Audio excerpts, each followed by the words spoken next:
La protection des majeurs est essentielle, en ce que nous pouvons tous, personnellement et professionnellement, y être confrontés un jour ou l'autre. Elle constitue une partie non négligeable de mon activité, dont la pratique quotidienne m'a permis de constater à quel point elle était méconnue. Ce constat, étant partagé avec nos partenaires, a progressivement émergé l'idée de nous réunir afin de vous permettre de comprendre les tenants et les aboutissants de la protection des personnes vulnérables dans l'intérêt de celles-ci. Cette journée est le fruit d'une réflexion commune.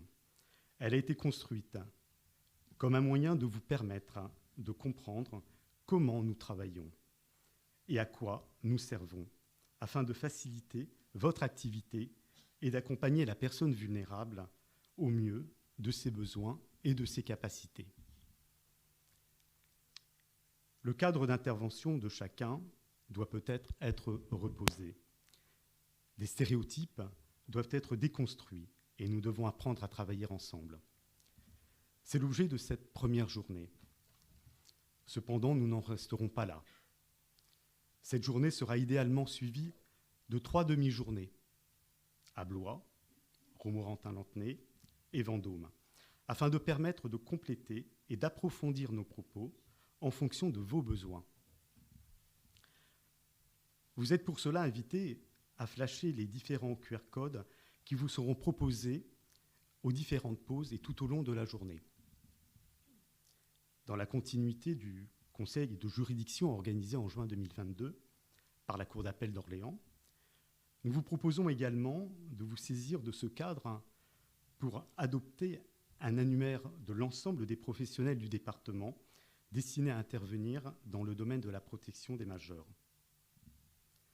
Enfin, afin d'assurer la plus large diffusion possible de cette journée, je suis ravi de pouvoir compter sur les jeunes de la Fabrique et leurs animateurs, ainsi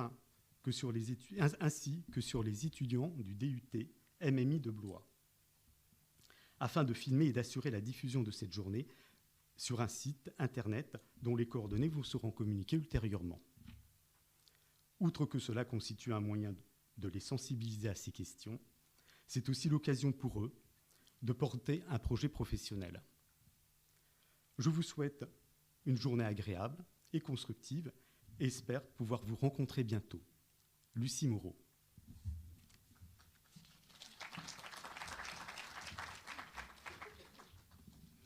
Nous sommes très honorés aujourd'hui d'accueillir Monsieur le préfet de Loir-et-Cher, Madame la sous-préfète de Romorantin-Lanthenay, Monsieur le sous-préfet de Vendôme qui n'est peut-être pas encore arrivé, mais que nous attendons, Madame Delons pour la Cour d'appel d'Orléans, je ne la vois pas, elle n'est peut-être pas encore arrivée, Madame Giboteau pour le Conseil départemental de Loir-et-Cher, Madame la présidente de l'Association des maires de Loir-et-Cher, les représentants des différents services de police et gendarmerie de Loir-et-Cher, Monsieur le président de l'Association des commissaires de justice du Centre Val-de-Loire, les différents élus présents et plus globalement chacun d'entre vous qui a assuré le déplacement aujourd'hui.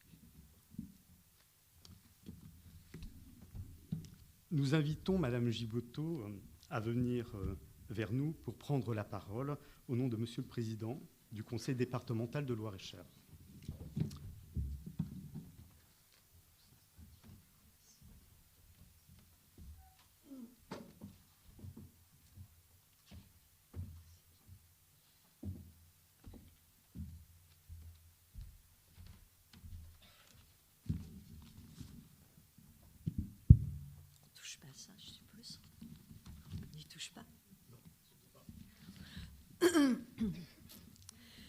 Monsieur le préfet, monsieur le président du tribunal, je ne sais pas s'il est là, il n'est peut-être pas encore arrivé, non, il ne sera pas là.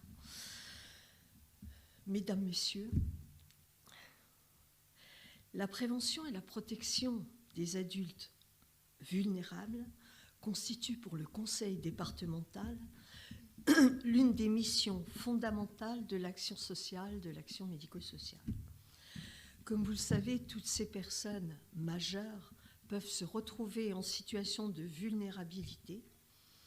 Elles deviennent vulnérables en raison d'un contexte familial, économique, social ou professionnel, ou souvent d'une situation complexe.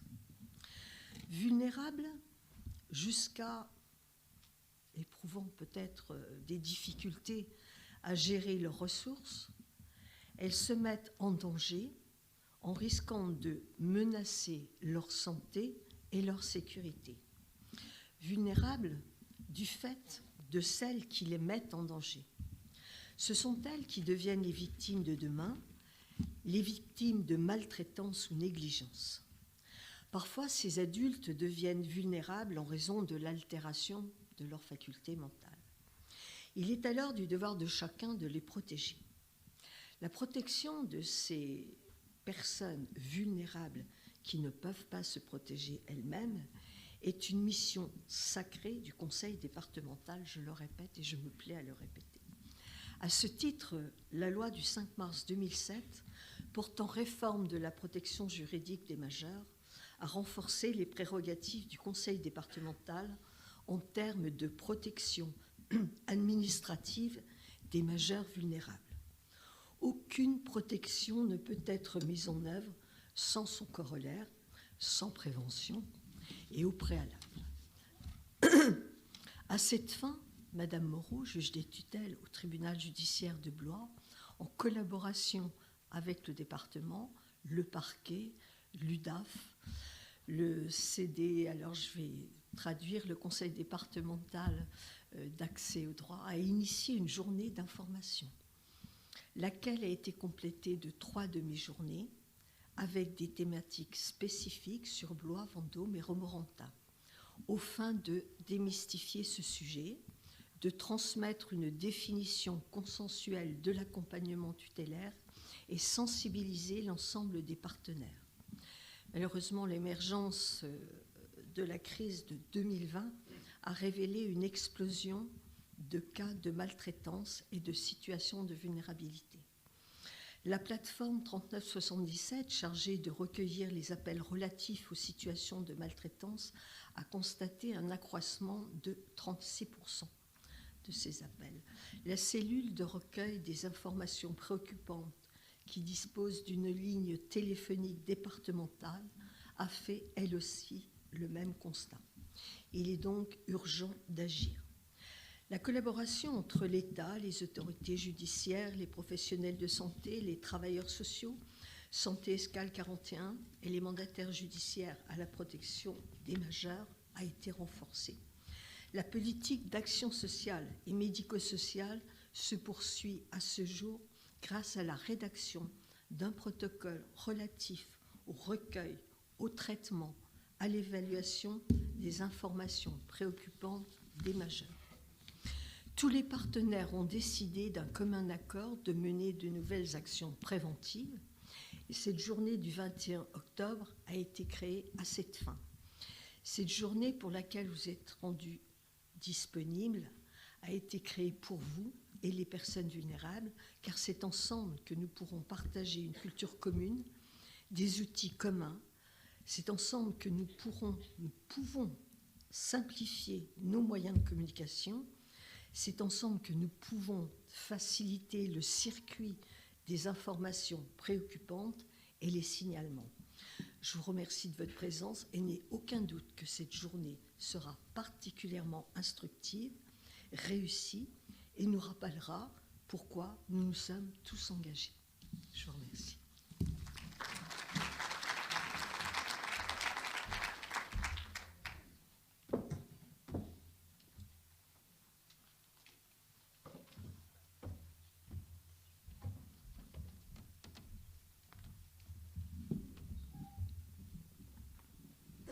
Monsieur Dacosta Roma, président du tribunal judiciaire de Blois et du CDAD 41, devait être présent parmi nous aujourd'hui. Il s'excuse auprès de chacun de vous de son absence, étant retenu par des impératifs en lien avec ses fonctions de président du tribunal judiciaire. Toutefois, il tient à s'associer pleinement à cette journée et soutient cette belle et riche initiative. Pour conclure, nous invitons Monsieur le Préfet à prendre la parole.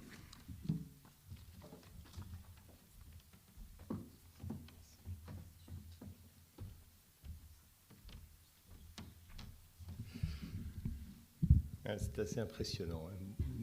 Bonjour, merci à vous de votre accueil. Peut-être pour aller assez rapidement droit au but, vous donner quelques chiffres et puis après vous pourrez comme ça dérouler la journée, vous dire que les majeurs protégés dans le département, c'est à peu près autant d'hommes que de femmes.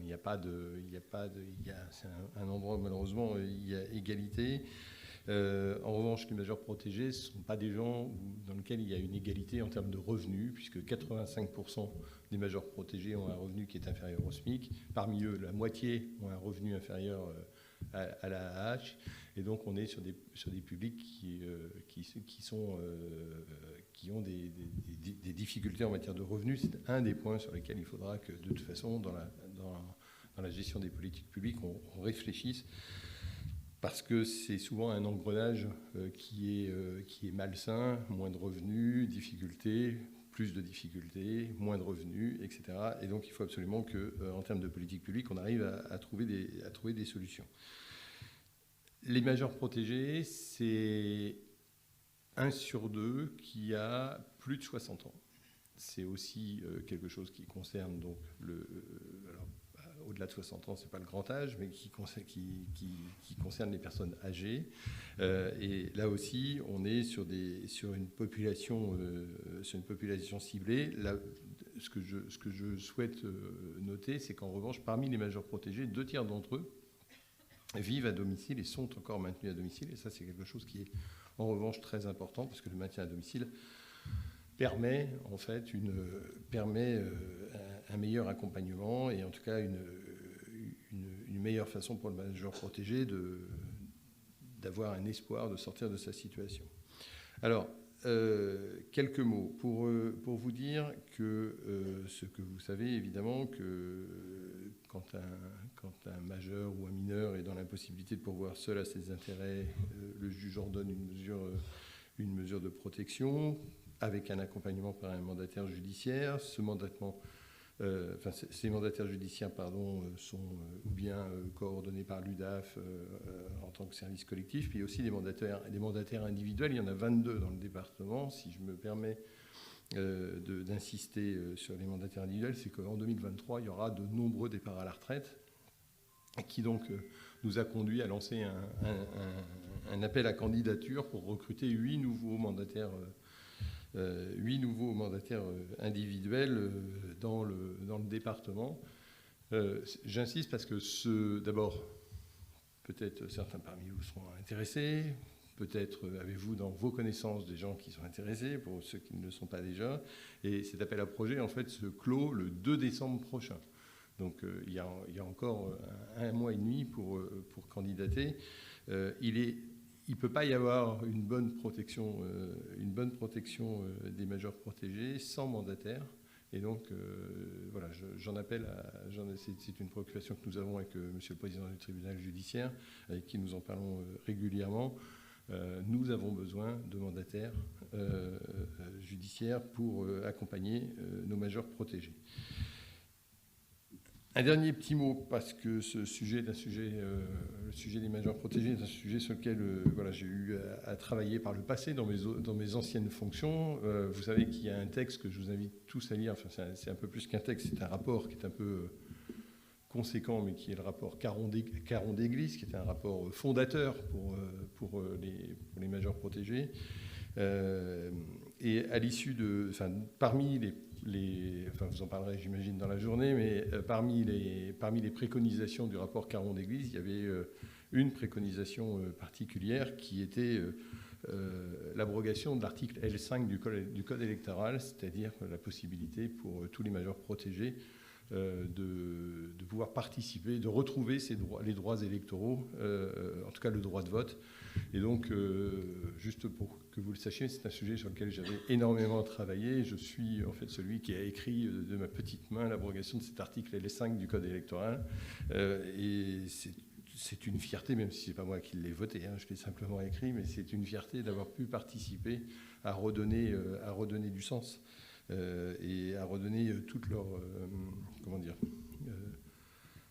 toute toute leur capacité civique aux majeurs protégés. Donc ça fait partie des points importants de ce rapport Caron d'Église, mais il y en a beaucoup, beaucoup, beaucoup d'autres, et vous aurez l'occasion certainement d'en parler. Vous allez avoir une journée bien chargée, puisque j'ai compris qu'il y avait d'abord tout un point qui allait être consacré à la captation et au traitement des signalements. Madame le procureur, c'est un très beau sujet. C'est un très beau sujet parce que malheureusement, il y a beaucoup de majeurs protégés qui s'ignorent, mais en fait, malheureusement, on a des personnes dont on a du mal à identifier et qu'on a donc du mal à aider. Et donc, ce sera l'objet, j'imagine, de votre propos, Madame la substitut. Et puis, ensuite, il y aura quelque chose d'un peu plus technique sur les différentes mesures de protection. C'est évidemment quelque chose d'important pour bien faire la différenciation entre les différents niveaux de protection des majeurs. Et puis ensuite, un point sur l'activité des mandataires judiciaires, qui sera très intéressant. Avant, une partie un peu plus ludique, si j'ai bien compris, dans l'après-midi, mais peut-être qu'il ne faut pas que je défleure le sujet, si moi je peux le dire, puisque j'ai compris qu'il y avait une partie théâtrale, et qui donc normalement est faite pour susciter ensuite des débats, des questions sur les difficultés, en fait, ou les difficultés ou pas les difficultés, en fait, sur le métier, en fait, de mandataire judiciaire. Et donc, je regrette de ne pas pouvoir passer la fin de matinée avec vous et l'après-midi, parce que je pense que cet après-midi sera particulièrement intéressant. Voilà, je vous souhaite à toutes et tous une excellente journée. Je vais devoir malheureusement vous quitter. Comme vous savez, on a quelques petits sujets de carburant, et donc ça m'occupe beaucoup, pour dire les choses, et donc je vais vous quitter pour essayer de régler ce problème, si tant est qu'il puisse être réglé. Merci à vous toutes et tous.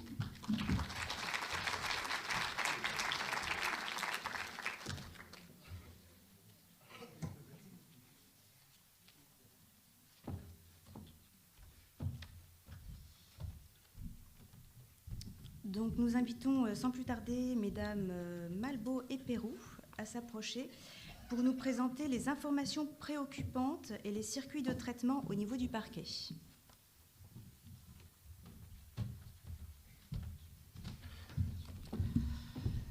Bonjour à tous et à tous. Je me présente, Anne Perroux, je suis chef de service à la cellule de recueil des informations préoccupantes au Conseil départemental. En préambule et avant de développer plus longuement le fonctionnement de la CRIP majeure, je souhaitais reprendre avec vous l'origine de la mise en œuvre des CRIP en France. Les cellules de recueil des informations préoccupantes ont vu le jour suite à la loi du 5 mars 2007, réformant la protection de l'enfance et chargeant le président du conseil départemental de recueillir, de traiter et d'évaluer les informations préoccupantes concernant les enfants en danger ou en risque de danger.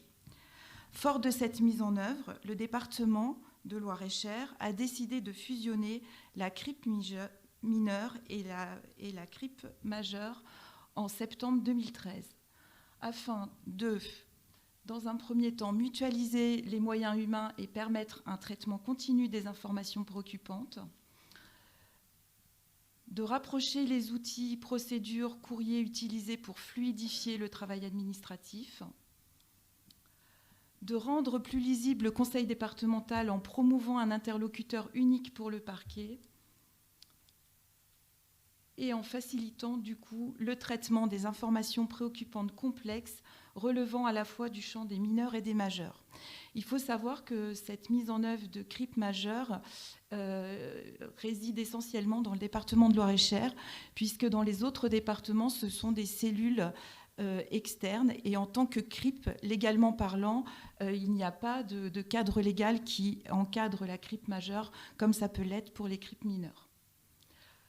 Aussi, actuellement, nous avons une procédure. Donc cette procédure, elle décrit l'activité et le rôle de la CRIP, à savoir de traiter, de recueillir et de qualifier l'ensemble des informations préoccupantes. Elle définit donc le cadre de traitement des informations préoccupantes majeures en danger ou susceptibles de l'être à domicile. Donc nous traitons dans le cadre des évaluations d'informations préoccupantes que les informations préoccupantes qui relèvent de personnes qui vivent à domicile, qui sont hébergées chez un tiers ou en foyer logement. tout ce qui relève des EHPAD est traité dans le cadre du comité des plaintes du conseil départemental. Excusez-moi. Elle précise également les responsabilités de la direction enfance-famille, de la direction de l'autonomie MDPH, de la direction de l'insertion et de l'action sociale territoriale, qui sont en charge des évaluations des informations préoccupantes. Elle précise également les dispositions et les conditions de la délégation de compétences retenues par le conseil départemental pour l'exercice des missions de service social par les CIAS et CCAS, puisque les travailleurs sociaux des CIAS, en fonction de la répartition du public, sont aussi chargés des évaluations des informations préoccupantes. Les perspectives pour 2023 sont donc la signature d'un protocole expérimental avec les partenaires ayant pour objectif de formaliser et d'authentifier le rôle de la CRIP majeure en tant que telle, de clarifier les missions de chaque acteur ainsi que le périmètre d'intervention, de définir les articulations entre les différents partenaires afin de permettre une orientation efficace et efficiente dans l'intérêt de la personne, et de créer, dans un second temps, un observatoire des vulnérabilités permettant de développer une prévention efficace et durable en adaptant la politique sociale et sanitaire au respect des droits de la personne. De façon très pratico-pratique, je vais vous dérouler un petit peu comment sont reçues les informations préoccupantes à la cellule de recueil des informations préoccupantes. Et avant, je vais vous donner l'origine, comment elle nous arrive, nous, à la CRIP. Donc, elle nous arrive en premier lieu de la plateforme nationale 3977, des hôpitaux, des services à domicile et des services d'aide à la personne, du parquet sous la forme de soins transmis, des élus, du voisinage, inquiet de la situation de la personne qui vit à côté de chez elle, de la famille aussi, quand la famille est dans l'incapacité de pouvoir subvenir à la situation du parent parce qu'il refuse l'accès ou parce qu'effectivement, lié à des différends entre eux, il n'y a pas possibilité d'accompagner la personne. Et puis bien sûr par les travailleurs sociaux. Actuellement, quelques chiffres. À la cellule de recueil des informations préoccupantes, sur l'année 2019, nous avons reçu 205 informations préoccupantes. Sur l'année 2020, nous en avons reçu 175. Sur l'année 2021, 214. Et je pense que l'année 2022 va aussi être importante. En tous les cas, plus de 200 informations préoccupantes. Alors, ces informations préoccupantes, il y en a qui sont adressées directement au parquet, donc elles ne sont pas comptabilisées dans celles que je vous présente actuellement.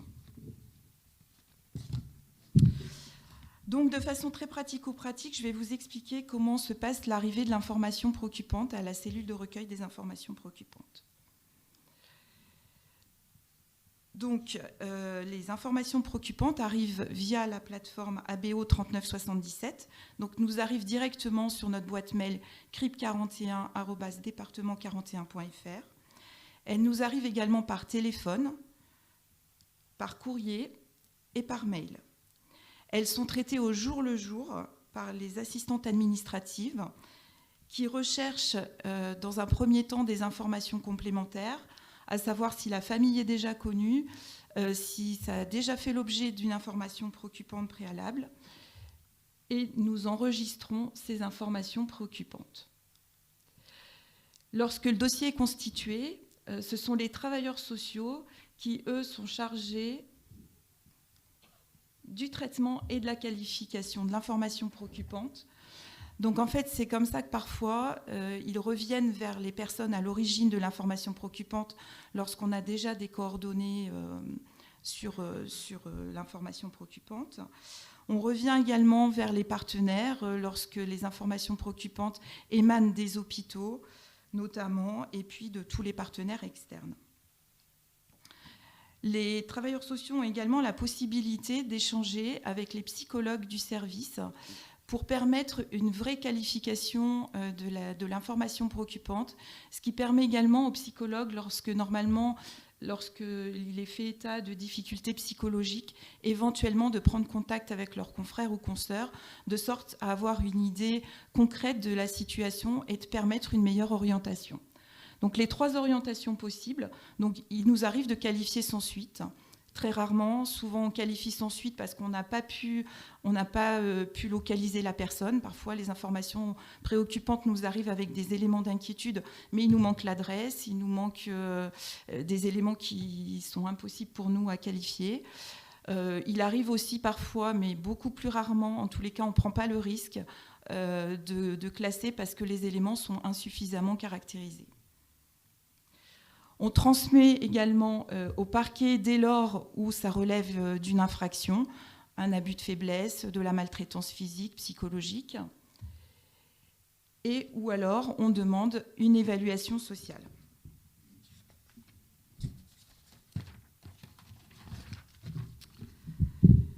Donc les orientations qui sont données aux informations préoccupantes au regard des éléments reçus. Donc l'information préoccupante, lorsqu'elle est classée sans suite, c'est ce que je vous disais, c'est que les éléments reçus ne sont pas préoccupants. La famille peut déjà aussi être connue et du coup, on peut se rendre compte qu'il y a déjà des partenaires qui interviennent et que du coup, ce n'est pas nécessaire de rajouter une évaluation. Transmission aux autorités judiciaires, les éléments reçus font état d'un danger grave, immédiat et caractérisé, qui justifie une saisine directe des autorités judiciaires. Lorsqu'on demande une évaluation, je n'ai pas appuyé assez vite.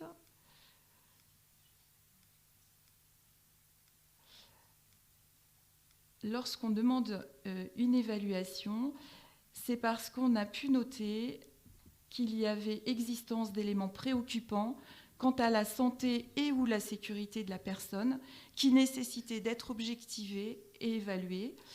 De recueillir aussi le point de vue de la personne, et c'est important concernant le majeur d'avoir son point de vue, la façon dont il voit et il considère sa situation, de sorte à pouvoir construire ou co-construire un plan d'action au bénéfice de la personne.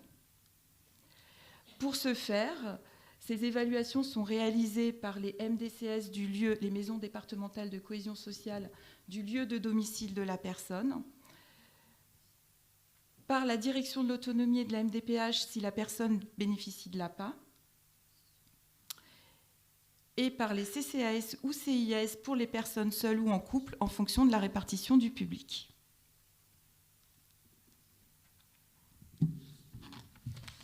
Donc les travailleurs sociaux et médico-sociaux, puisqu'on a la possibilité aussi de faire appel à un médecin de la MDPH qui vient en soutien aux collègues pour permettre une meilleure orientation. Donc ce n'est pas un médecin expert, hein. Ce médecin ne sera pas expert et ne permettra pas de faire le certificat médical qui est indispensable à la saisine des autorités judiciaires. Par contre, il permettra, en fonction de la situation de la personne, d'orienter vers un médecin spécialisé, d'objectiver en tout cas tout ce qui relève du médical. Donc au retour de cette évaluation, soit c'est un classement sans suite, donc classement sans suite, absence de danger. La personne refuse aussi l'intervention des travailleurs médico-sociaux et dans ces cas-là, s'il n'y a pas d'éléments qui permettent de saisir les autorités judiciaires, on n'a pas d'autre solution que de classer. Et où la personne accepte l'accompagnement proposé par les services d'aide à domicile et les travailleurs médico-sociaux et éventuellement le réseau qui s'est mis en place autour. Je pense notamment à Santé Escale 41. Et à ce moment-là, on classe sans suite puisque finalement la personne va pouvoir être accompagnée dans les difficultés qu'elle peut rencontrer.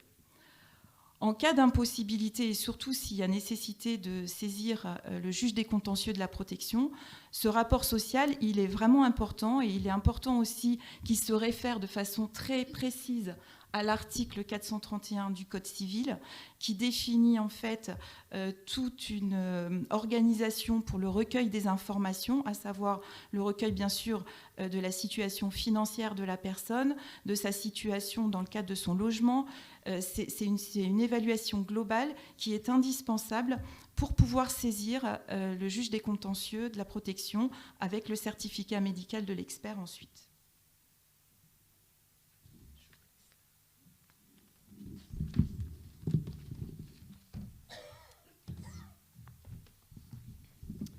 Bonjour à toutes et à tous. Madame Albault, substitut du procureur en charge du pôle enfance-famille au tribunal judiciaire de Blois.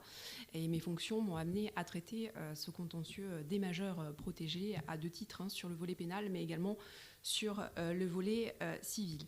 Alors, le but de mon intervention aujourd'hui est de faire un focus sur 2 points particuliers qui concernent le parquet. Celle de la saisine du parquet en l'état. Pourquoi on saisit le parquet? À quel titre? Pourquoi faire? Et ensuite, la saisine du juge des tutelles par le parquet, dans quelles conditions, sous quel cadre, et j'allais dire sous quel délai de traitement. Alors, je vais démarrer tout d'abord sur la saisine du parquet.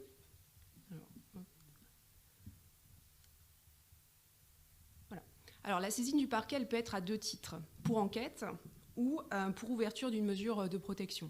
Sachant que ça peut être enquête seule ou mesure de protection seule, ou les 2 en même temps. Ça, j'y reviendrai après pour vous expliquer l'appréciation et l'orientation que le parquet peut donner pour ces deux orientations possibles, soit cumulativement, soit indépendantes l'une de l'autre. Alors, la saisine du parquet, elle peut être réalisée par différentes personnes. Moi, la majeure partie des informations préoccupantes que je reçois et des signalements viennent de la cellule de recueil des informations préoccupantes que Mme Perrault vient de vous présenter. Mais je reçois également des courriers des élus, beaucoup de mairies, des CIAS. J'ai également des personnes qui sont inquiètes pour leurs proches, donc membres de la famille. Donc ça peut être vraiment soit les enfants, soit vraiment cousins, cousines très éloignés. Il n'y a pas, pas de spécificité là-dessus. Ça peut être le majeur protégé ou la personne qui souhaite une mesure de protection également, qui peut saisir le parquet et écrire au parquet. Donc c'est assez vaste en termes de saisine, qui peut se faire également par mail, par un coup de téléphone au tribunal, ça arrive, ou par courrier. Lorsque le parquet reçoit le signalement ou l'information préoccupante émanant de la cellule de recueil des informations préoccupantes, on va procéder à cette analyse des informations qui nous sont données. Soit, lorsque je lis ce signalement, je relève en fait des faits qui peuvent caractériser une infraction pénale, on va ouvrir une enquête. L'enquête, elle peut être ouverte sous 2 types d'infractions, soit une atteinte aux personnes, soit une atteinte aux biens. J'ai beaucoup d'enquêtes ouvertes pour des maltraitances physiques et psychologiques, que ça soit dans des établissements, que ça soit par des personnes intervenant au domicile des personnes, soit par des membres de la famille, des voisins. Donc c'est assez hétéroclite là-dessus. Il n'y a pas de... J'ai pas plus de signalements venant des établissements que de signalements venant de personnes particulières. Il peut y avoir également des enquêtes pour les atteintes aux biens. Donc ça, c'est pareil, c'est un contentieux qui est assez important. C'est tout ce qui va être abus de faiblesse. Donc abus de faiblesse par des personnes qui s'occupent au quotidien de ces personnes vulnérables. Donc ça peut être des proches, ça peut être des personnes intervenant au domicile.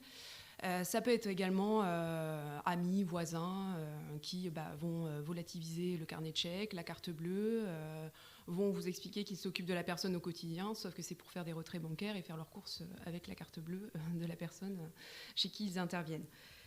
Donc principalement abus de faiblesse, ça peut être aussi, et là on commence vraiment à avoir une montée en puissance, abus de faiblesse par des personnes morales, donc des personnes qui se présentent au domicile des personnes vulnérables, qui font un repérage de ces personnes-là pour ensuite leur vendre la rénovation de leur toiture, leur vendre des produits lambda, tout en sachant que elles ne consentent pas réellement à l'achat des fournitures ou des services proposés. Donc pour ça, le parquet va automatiquement ouvrir une enquête, va saisir les services d'enquête du lieu de domicile de la personne et va ou non caractériser l'infraction. Donc ça peut être des enquêtes soit au long cours, parce que parfois, quand vous êtes sur des abus de faiblesse où il y a plusieurs personnes par exemple concernées, ça va demander un temps d'investigation beaucoup plus long. En revanche, lorsque vous êtes sur des atteintes aux personnes, violences physiques, ça peut être aussi de la violence conjugale, hein, parce que parfois vous avez deux personnes vulnérables où on en vient à des violences où, là, par exemple, le conjoint ne supporte pas de voir la personne périclitée et en vient à commettre des violences en ne supportant pas la situation. C'est des situations qui nous sont également remontées. Donc pour ces situations de violence conjugale, là, le but, ou violence physique intrafamiliale, le but est d'aller assez vite dans l'établissement ou non de cette infraction pour ensuite prendre des mesures de protection. Donc là, c'est des enquêtes qui vont être menées beaucoup plus rapidement et priorisées par le parquet. Ça, c'est pour le volet pénal. Ensuite, j'ai une deuxième situation possible, c'est lorsque je reçois le signalement ou l'information préoccupante où on ne me dénonce pas de faits pouvant revêtir une qualification pénale. Donc là, je ne vais pas ouvrir d'enquête pénale, hein. On va juste me décrire la situation d'une personne qui est vulnérable, qui vit seule chez elle, pour laquelle les démarches administratives, par exemple, ne sont pas réalisées, qui a potentiellement une expulsion en cours et qui n'est plus en mesure de gérer ses biens, son patrimoine. Donc là, dans ce cas-là, je vais basculer uniquement sur un volet civil pour l'ouverture d'une mesure de protection. Donc ça va être sauvegarde de justice, curatelle ou tutelle avec une saisine éventuelle du juge des contentieux et de la protection en fonction des éléments que j'aurai. Tout à l'heure, je vous disais qu'on pouvait avoir soit l'enquête, soit les mesures de protection, ouverture de mesures de protection, soit les deux en même temps. Alors parfois, je priorise de faire seulement une enquête pénale. Parce que je n'ai pas d'autres éléments me permettant d'établir une vulnérabilité. Il faut savoir aussi que je reçois beaucoup de courriers anonymes, hein, où on me dit la personne, ça je l'ai eu récemment, vient de se marier avec quelqu'un, il est en train de dilapider sa succession et les enfants n'auront rien, vous voyez. Il y a un abus de faiblesse, on me démontre une situation vraiment catastrophique. Je fais ouvrir une enquête pénale, on entend ce monsieur qui nous dit mais pas du tout, en fait, je me suis mariée avec cette dame, j'entends gérer mon patrimoine comme je le consens. Nous faisons une expertise en général psychiatrique pour vérifier la vulnérabilité ou pas, et vous n'avez pas du tout vulnérabilité constatée. Donc là, moi je vais classer mon dossier parce qu'il n'y a pas d'infraction pénale, mais je ne vais pas non plus ouvrir une mesure de protection, puisque en l'état, il n'y a pas d'éléments permettant de caractériser une altération à minima des facultés mentales ou physiques de cette personne. Parfois, l'enquête pénale va être ouverte en premier parce que je n'ai pas suffisamment d'éléments permettant de savoir si la mesure de protection par le juge des tutelles sera suffisante, parce qu'il y a d'autres dispositifs, et ça, je laisserai ma collègue l'expliquer. On a l'habilitation familiale, on a par exemple les règles du régime matrimonial qui peuvent parfois elles-mêmes suffire à gérer en fait la situation. Donc, je vais faire mon enquête pénale. Si à l'issue de l'enquête pénale, je constate qu'il y a vraiment un abus de faiblesse qui a été caractérisé, je vais prendre une réponse pénale. Donc on va poursuivre les auteurs qui ont commis cet abus de faiblesse et je vais ouvrir mon dossier pour mise en mesure de protection si nécessaire. Mais ça arrivera en second temps. D'accord ? Et après, je peux gérer les deux situations en même temps, c'est-à-dire ouvrir une enquête pénale et en même temps doubler de la saisine du juge des tutelles lorsque j'ai suffisamment d'éléments sur la vulnérabilité. Donc en général, c'est les signalements qui viennent de la cellule de recueil des informations préoccupantes parce que j'ai un rapport d'évaluation sociale très précis qui va me faire état d'infraction pénale, ce qui permettra d'ouvrir l'enquête pénale, mais également un médecin qui a plus ou moins rencontré cette personne qui atteste déjà de cette vulnérabilité. Donc ça ne sert à rien de perdre du temps. Là, je vais tout de suite enclencher ma procédure civile pour mettre en place cette mesure de protection. Alors, concernant l'ouverture de la mesure de protection par le parquet. Alors, il faut savoir que le parquet en soi a un rôle subsidiaire concernant l'ouverture de cette mesure de protection. En général, je suis saisie par des personnes qui sont isolées, pour laquelle elles ne sont pas en état de faire des démarches auprès du juge des contentieux et de la protection pour ouvrir cette mesure de protection. Elles sont déjà très vulnérables, elles n'ont pas les facultés mentales. Donc là, le procureur de la République va initier parce que sinon personne ne peut le faire. Je peux être saisie également par la famille qui ne dispose pas des ressources nécessaires pour payer l'expertise médicale. Donc là, c'est sous justificatif de ressources. Si j'estime qu'elles ne sont pas en capacité de pouvoir payer le certificat médical nécessaire à la saisine du juge des tutelles, je vais prendre à ma charge cette ouverture de mesure de protection. Pour saisir le juge des tutelles, moi j'ai besoin de 2 éléments qui sont indispensables. C'est les éléments qui sont repris à l'article 431 du Code civil. C'est vraiment 2 éléments qui, si ne sont pas au dossier, le juge des contentieux et de la protection ne pourra pas enclencher une mesure de protection. C'est vraiment à peine d'irrecevabilité. Donc c'est vrai que je reçois beaucoup de demandes de mise de mesures de protection, notamment souvent EHPAD ou centre hospitalier, où il manque en fait ces éléments-là. Donc on perd beaucoup de temps parce que je suis obligée de relancer en disant que le dossier n'est pas complet, qu'il manque telles informations, tels éléments, pour pouvoir ensuite saisir le juge des contentieux et de la protection. Alors ces 2 éléments, c'est un volet médical avec un certificat médical. Donc ce n'est pas le certificat médical établi par le médecin traitant. C'est vraiment un certificat médical établi par un expert qui est inscrit sur la liste du tribunal judiciaire de Blois. Donc tous les ans, on refait la liste. Donc c'est le parquet qui a cette initiative-là, de recruter des psychiatres qui acceptent de travailler pour la justice et d'être inscrits sur cette liste.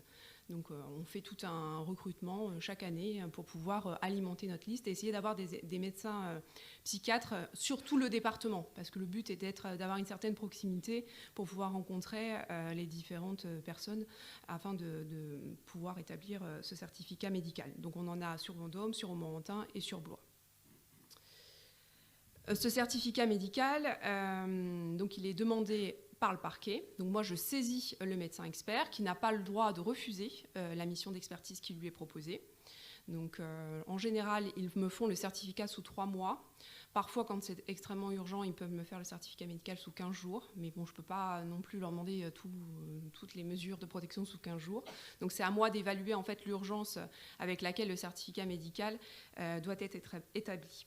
Ce médecin, lorsqu'il va recevoir la personne, il va devoir vérifier s'il y a une altération des facultés mentales ou corporelles de nature à empêcher l'expression de la volonté de la personne. Donc ça, c'est l'article 425 du Code civil qui demande au médecin psychiatre de constater ou pas de cette altération et de faire une proposition sur la mesure de protection. Donc est-ce qu'elle a besoin seulement d'être accompagnée dans la vie de tous les jours? Est-ce qu'elle a besoin d'être représentée de façon continue, uniquement par rapport à ses biens, uniquement par rapport à sa personne? Le certificat médical va permettre au parquet d'apprécier ou pas s'il saisit le juge des contentieux de la protection. Parfois, j'ai certains médecins psychiatres qui m'expliquent qu'il n'y a pas lieu à saisir le juge des contentieux de la protection parce que l'altération a été ponctuelle à un instant T, mais n'est plus pertinente aujourd'hui. Donc c'est vraiment une pièce maîtresse dans la saisine du juge des contentieux de la protection par le parquet. Le problème auquel je m'expose régulièrement, c'est la personne qui ne rencontre pas le médecin expert, donc c'est-à-dire qui ferme sa porte et qui ne l'ouvre pas. Le médecin expert ne peut pas forcer la porte et pénétrer dans le domicile pour pouvoir voir cette personne. Donc en général, j'ai une carence au niveau de l'expertise. Donc ça, c'est problématique pour le parquet, parce que sans ce certificat, je ne peux pas saisir le juge des contentieux de la protection, mais en même temps, j'ai ces éléments d'inquiétude. Donc le texte permet de passer outre cette carence grâce en fait, à un examen médical sur pièce. Donc en général, je demande au médecin expert de prendre attache avec le médecin traitant, si la personne en a un, et puis d'évaluer sur le dossier médical de la personne la pertinence ou pas d'une mesure de protection. Le problème, c'est que j'ai parfois des personnes qui n'ont pas de médecin traitant, qui n'ont pas du tout de suivi médical, psychiatrique ou psychologique, qui sont vraiment très isolés, marginalisés au niveau de la société. Donc, je n'ai pas du tout d'éléments. Et dans ce cas-là, ça va être obligatoirement un classement au niveau du parquet, parce que je n'ai pas d'autre possibilité que de passer outre cette carence, à part le médecin traitant et l'examen sur pièce médicale. L'autre élément qui est important pour le parquet, qui a été réaffirmé, j'allais dire récemment, c'est les éléments de situation. Parce que le but est de faire un dossier complet pour le juge des contentieux et de la protection pour qu'il apprécie au mieux la mesure à mettre en place. Et qui permet aussi au parquet de faire un filtre sur la pertinence ou pas de saisir un juge des contentieux et de la protection.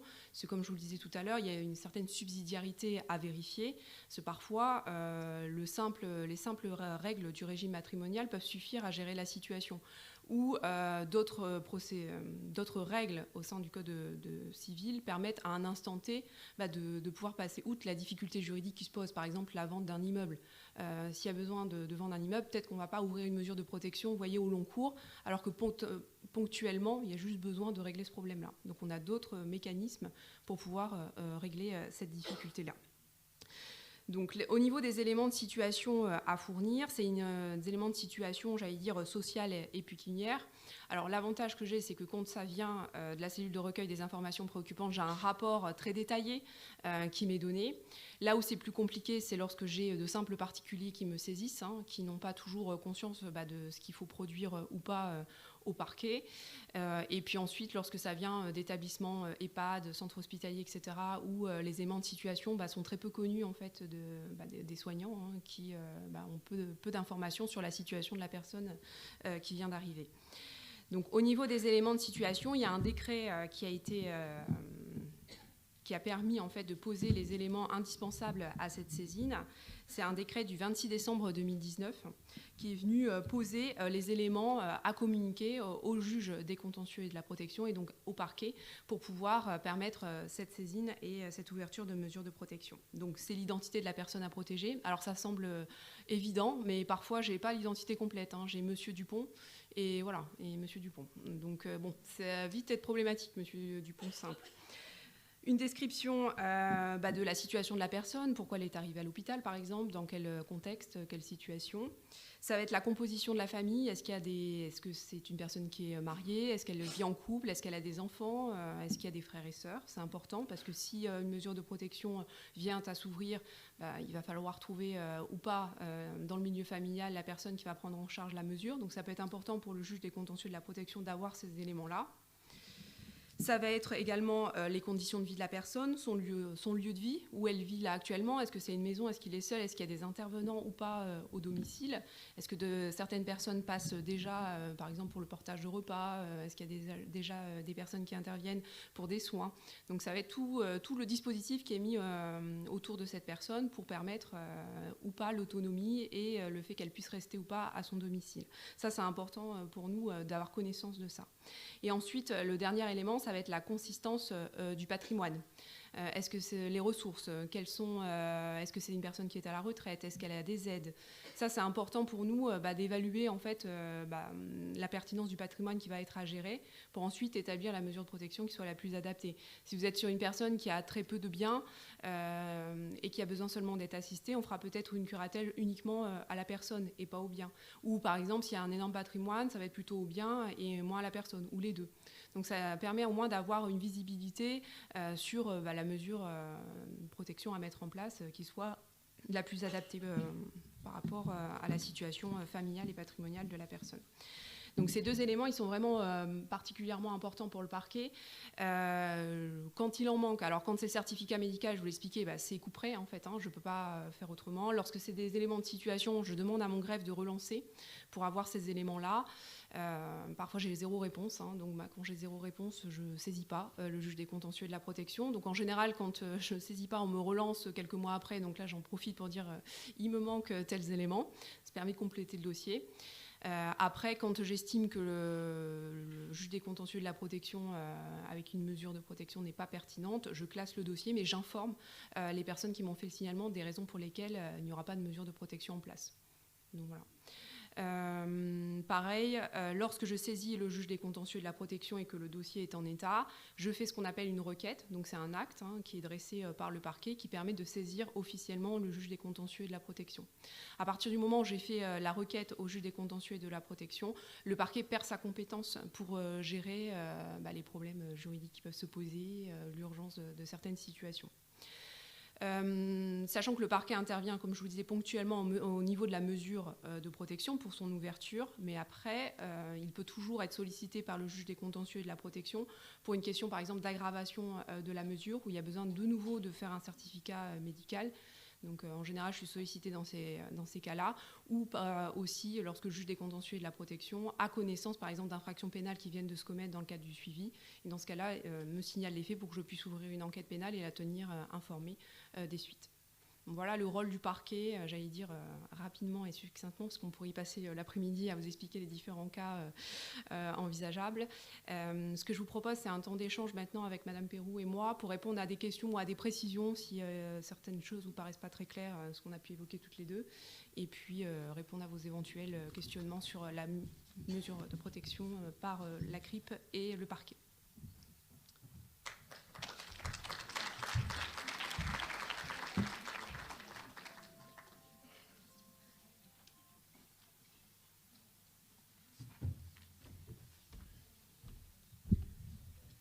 Y a-t-il des questions sur ces deux interventions? Alors, il y a un micro qui circule dans la salle, hein, si vous le souhaitez. Non, pas de questions? Si? Je ne voyais pas, excusez-moi.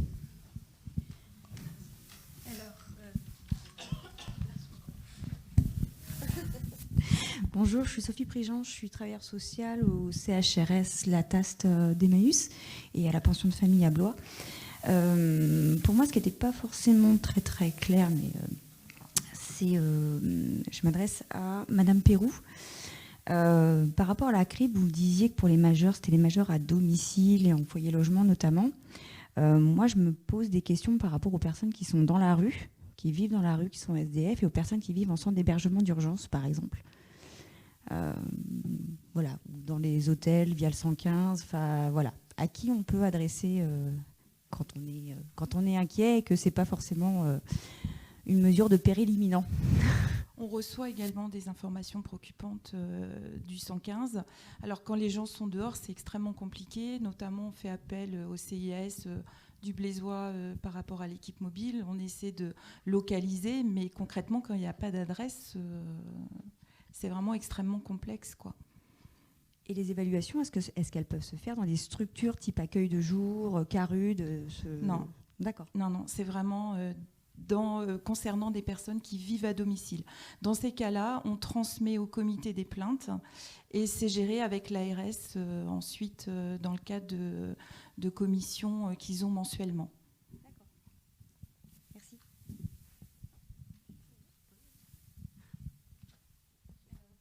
Est-ce qu'il y aurait d'autres questions? Il y a d'autres questions. Alors, oui. j'ai cru voir tout à l'heure Madame Devant. Tout à fait.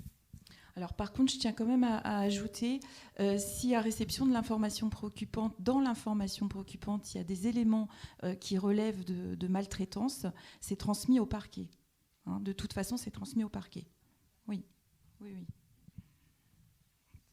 Je voulais poser une question à vous deux, puisque ce qui a été dit, c'est que le parquet était saisi parfois directement par des élus.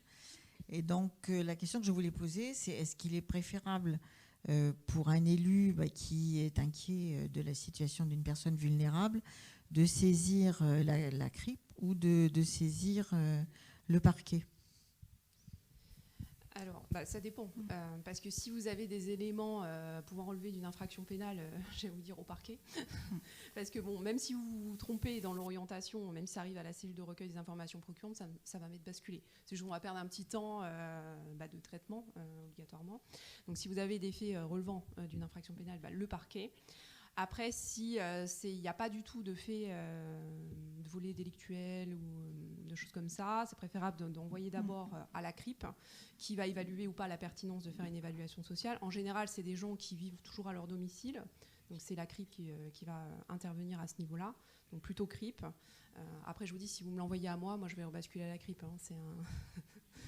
C'est un circuit quand même bien rodé. Je pense que vous validez. Oui, complètement. Donc, voilà. Merci.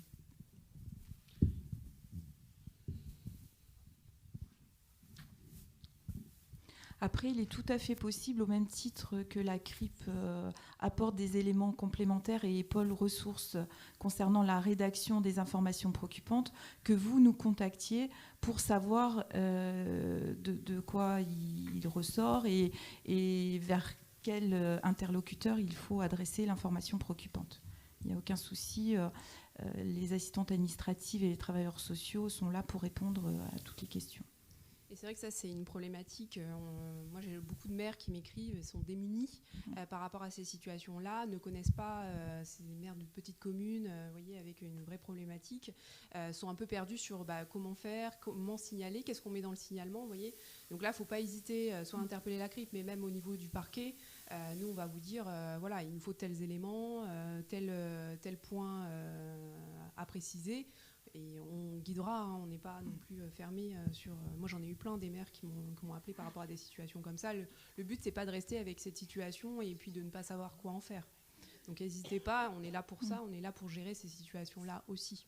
Donc, il faut que vous nous voyez aussi comme un soutien et pas seulement comme des gens qui vont prendre juste des décisions comme ça dans les nuées. On est très pratique, très sur le terrain aussi. On n'hésite pas à appeler les intervenants qui rencontrent les personnes pour être au plus près des situations. Donc ça, il faut vraiment l'avoir en tête. Alors justement, en tant que maire adjoint et en charge d'un CCAS d'une petite commune, alors c'est peut-être un sujet que vous allez traiter plus tard dans la journée. On se trouve rapidement démuni quand on est en charge de ces fonctions-là, puisque, et alors ça me donne l'occasion de remercier pour cette journée, parce que ça nous donne des éléments. Moi, j'aimerais connaître le délai moyen pour instruire un dossier, sachant que je suis surprise. J'ai fait un signalement, ça doit faire plus de 2 ans, sur quelque chose qui m'a paru suffisamment grave parce qu'il y avait un abus de faiblesse. Je sais qu'il y a une enquête de gendarmerie qui est en cours. Je ne suis pas tenue informée. C'est certainement normal d'un point de vue de la confidentialité. J'ai pas besoin de tout savoir, moi, mais moi, je suis souvent embarrassée. Alors, j'ai des personnes du réseau Escale qui font un travail remarquable pour accompagner la personne concernée. Ça n'empêche que je continue d'être sollicitée très régulièrement par les voisins qui voudraient savoir ce qu'il en est, sachant que je me méfie aussi des voisins dans certains dossiers.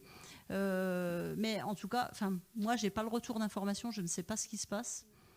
Et donc, sur beaucoup de dossiers comme ça, je ne sais pas ce qui se passe. Donc, comment on peut avoir le retour d'information sans rentrer dans la confidentialité non plus, et comment on peut faire accélérer les choses? Alors là, plus sur le volet de l'enquête de gendarmerie. Quand j'essaye de savoir, on me dit « Ah bah oui, mais c'est long, c'est long. » Oui, j'entends bien, c'est long, c'est long. Mais ma personne, elle reste en danger pendant ce temps-là. Après, c'est ce que je vous ai expliqué. Il y a des enquêtes qui vont être beaucoup plus longues que d'autres. Les enquêtes les plus longues, ce sont les abus de faiblesse. Quand vous devez remonter sur 10 ans d'exploitation des comptes bancaires pour pouvoir caractériser l'infraction, ça prend du temps. On ne fait pas ça en 3 mois. Donc parfois, j'ai des enquêtes qui sont au long cours, c'est-à-dire 2 ans et demi, pour permettre d'étayer tout ça. Après, moi, même si j'ai cette enquête en cours, et c'est normal qu'on ne dise pas où ça en est, ça c'est le secret de l'enquête et on ne diffuse pas ces informations-là. Moi, je suis tenue informée de l'avancée des investigations. Je peux estimer, en ayant fait un point avec Madame Pérou, par exemple, sur la situation de cette personne, on estime qu'en fait, les interventions qui se passent au domicile sont suffisantes. D'accord ? Si vous, par rapport à cette situation, vous avez d'autres éléments de danger et que vous estimez qu'il faut passer à quelque chose de supérieur parce que la situation continue à se dégrader, il ne faut pas hésiter à nous réinterpeller sur la situation. Parce que là, on se dit, vous voyez, là, 2 ans, moi, si vous ne me réinterpellez pas, j'estime que la situation, elle peut tenir jusqu'à la fin de mon enquête et que le dispositif qui est mis autour de cette personne est suffisant. Oui. D'accord. Après, comme je vous le disais, parfois j'attends d'avoir un peu le résultat de l'enquête pour savoir si je bascule en mesure de protection ou pas au niveau du juge des tutelles pour une ouverture de mesure de protection. Mais parfois, je vous dis, il existe d'autres dispositifs, et ça c'est ma collègue qui va l'aborder tout à l'heure, je pense. Il y a d'autres façons de pouvoir gérer la personne et la situation de danger au quotidien, par d'autres mesures. Oui. Vous voyez que la saisine, parce que moi ce que je constate, c'est que chaque fois qu'on m'écrit, c'est pour saisir le juge des contentieux et de la protection. Sauf que le juge des contentieux et de la protection, il ne peut pas se saisir automatiquement sur tout. Donc moi, je dois jouer vraiment un rôle de filtre par rapport à cette situation-là. Donc en général, on fait un point ensemble, on regarde qui intervient. Là, vous me dites qu'il y a quand même des interventions à minima. Oui, assurément. Ouais. Moi, c'est surtout de continuer à être sollicité par le voisinage, par l'entourage. Et qui, en fait, nous, on est au contact de la population. Donc moi, j'entends régulièrement, mais s'il se passe quelque chose, tu seras informé, c'est de ta faute. Mais dans ce cas-là, n'hésitez pas à refaire soit une information préoccupante parce que vous n'avez pas d'éléments au niveau délictuel en l'état, soit d'interpeller le parquet en disant que vous constatez que, par exemple, des personnes continuent à venir au domicile, que cette personne continue à rénover sa maison alors que... Oui. Bon, vous voyez, il ne faut pas hésiter à nous réinterpeller là-dessus. Alors, je ne vous dis pas tous les jours, parce que si vous me dites que tous les jours... Mais vous voyez, de faire un point de situation, et puis ensuite de ressolliciter soit le parquet, soit la cellule de recueil des informations préoccupantes. D'accord. Il ne faut pas hésiter. Ça marche. D'accord. Merci. Je ne sais pas si vous voulez préciser, Mme Perrault. Non, c'est bon. D'autres questions peut-être Là.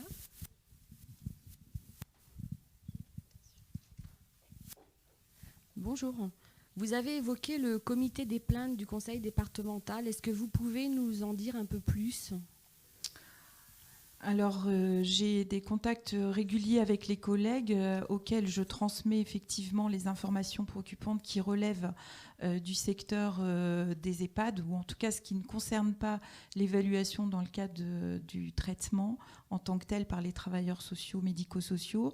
Au-delà de leur transmettre et d'avoir effectivement ça, moi, dans mon listing, après, c'est eux qui traitent avec l'ARS directement dans le cadre de commissions. Donc je sais qu'ils font état de la situation. Moi, je les informe quand je transmets au parquet. Et ensuite, c'est eux qui développent les actions à mener autour de l'établissement si nécessaire, de rencontres avec les directeurs et de tout le travail qui en découle en fonction des éléments qui ont été à l'origine de l'information préoccupante. En fait, après, la CRIP, c'est plus du tout de mon domaine, en fait. D'accord. Donc, en fait, c'est le personnel soignant, on va dire, qui fait remonter l'information. Quelle procédure ? En fait, ce qu'ils font, c'est qu'après, ils vont auprès, admettons que ça soit dans le cadre d'un EHPAD où il est mis en cause des difficultés de prise en charge d'un patient. Je sais qu'ils peuvent être amenés à aller visiter, évidemment, dans des cas de contrôle et d'évoquer les éléments qui ont été à l'origine de l'information préoccupante. D'accord, merci. Alors, y a-t-il d'autres questions ? Je crois que je n'en vois plus. Ok. Donc nous allons poursuivre. Nous invitons Madame Anchard et Madame Bégin à s'approcher pour présenter le traitement des mesures de protection par le service de protection des majeurs.